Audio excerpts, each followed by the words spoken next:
അജിംഷാദ് നമ്മളോടൊപ്പം ഇപ്പോൾ ഉള്ളത് തമിഴ് പദ്യം ചൊല്ലലിൽ പങ്കെടുത്തിട്ടുള്ള കുട്ടിയുടെ പേര് പറയോ? അഭിനയ. എവിടെ നിന്ന് വരുന്നേ? കൊല്ലംകാർ തന്നെയാണ്. അത് ആതിഥേയ ജില്ലയിൽ തന്നെയുള്ള ആളാണ്. അതിനെ പ്രതിനിധീകരിച്ച് എത്തിയിരിക്കുകയാണ്. ഏത് സ്കൂള്? കൊല്ലം മോഡൽ ഗെച്ചസ് ഫോർ ഗേൾസ് കൊല്ലം. ഓക്കെ, അവിടെ നിന്നാണ് വന്നിരിക്കുന്നത്. എന്തായാലും അഭിനയ ഏത് ക്ലാസ്സിലാണ് പഠിക്കുന്നത്? 10th. എന്താണ് ഈ തമിഴില് പദ്യം ചൊല്ലലിൽ പങ്കെടുക്കാനുള്ളൊരു? തമിഴ് അവിടെ നിന്ന് വന്നതാണ്. ഓക്കെ, ഇവിടെ സെറ്റിൽ ആയതാണ്. ഓക്കെ, അതാണ്. അത് മാതൃഭാഷ തമിഴാണ്. മാതൃഭാഷ തമിഴാണ്. അവിടെ നിന്ന് അതുകൊണ്ടാണ് അഭിനയ ഇതിനോടുള്ളൊരു താല്പര്യം വന്നത്. എന്തായാലും കേൾക്കാം. ഏത് പദ്യമാണ് ചൊല്ലുന്നത്? ആരുടെയാണ്? കവിஞர் ഇളമയവர்கள் എഴുതിയ കല്ലറൈ വെളിച്ചം എன்ற തമിഴനായി വാഴും തമിഴുക്കായി വാഴും എന്ന കവിത. ഓക്കെ, നമുക്ക് കേൾക്കാം.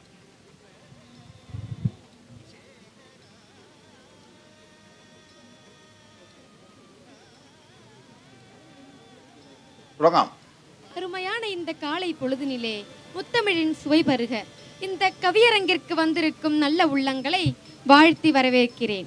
கவிஞர் இளமை அவர்கள் எழுதிய கல்லறை வெளிச்சம் என்ற நூலிலிருந்து எடுக்கப்பட்ட தமிழனாய் வாழ்வோம் தமிழுக்காய் வாழ்வோம் என்ற கவிதை வரிகளை உங்களுக்காய் மொழிகிறேன். தமிழ்தான் எங்கள் தாய்மொழி, தமிழனுக்கு இதுவே உயிர் மொழி. அலை மிகுந்து வறுமை வந்தே அவதி உற்ற நாளிலும் ஐயமிட்டே உண்ணுகின்ற அறிவு சொல்லும் தமிழ்மொழி. பொதிகையிலே பிறந்து முச்சங்க சபையிலே வளர்ந்து கம்பன் கவியிலே மலர்ந்த வையகத்தின் இணையில்லா செம்மொழியே, உந்தன் பிறவு கண்டு புறமுதுகு காட்டி ஓடிப்போனான். இன்றோ இங்கு இவன் தமிழன் என்பதையே மறந்து போனான். முரசு கொட்டி உன்னை கண்விழிக்கச் செய்வதா, இல்லை உன் இனம் மண் மூடி போன பின்பு விடுதிறக்கச் சொல்வதா? தமிழுக்காய் ஒரு குரல் கொஞ்சம் செவிமடுத்திடு. குறிஞ்சி முல்லை மருதம் நெய்தல் பாலை என்று உன் குடிமக்கள் வாழ்ந்த பெருமகை நீ அறிவாயோ? கொடிக்காய் கொடி முல்லைக்காய் தன் தேரையே தானம் செய்த பாரிகை நீ மறவாயோ? நெற்றிக்கண் திறப்பினும் குற்றம் குற்றமே என்று ஈசனிடம் வாதித்த முச்சங்கத்தின் முப்பெரும் புலவர் நக்கீரரை நீ அறியாமல் போனாயோ? 2 அடி 7 சீர்கள் உலக பொதுமறையாம் திருக்குறள், இயற்பியலும் இலக்கியமும் பிணைந்த நீதி நூல் எம் ஐயன் വള്ളുവൻ തந்த ഒപ്പറ്റ ഇലക്കിയം. ഓക്കെ, എന്തായാലും ഒരു വലിയ ക്ലാപ്പ്. അഭിനയ തമിഴ് ഭാഷയെ കുറിച്ച് തന്നെയാണ് ഈ കവിത ഉള്ളത്.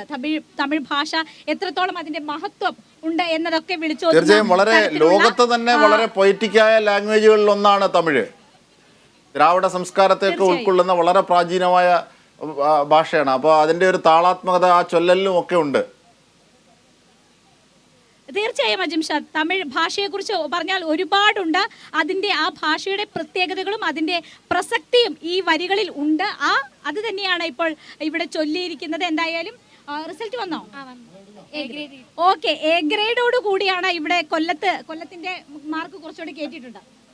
ഓക്കെ, എന്തായാലും all the best. Thank you.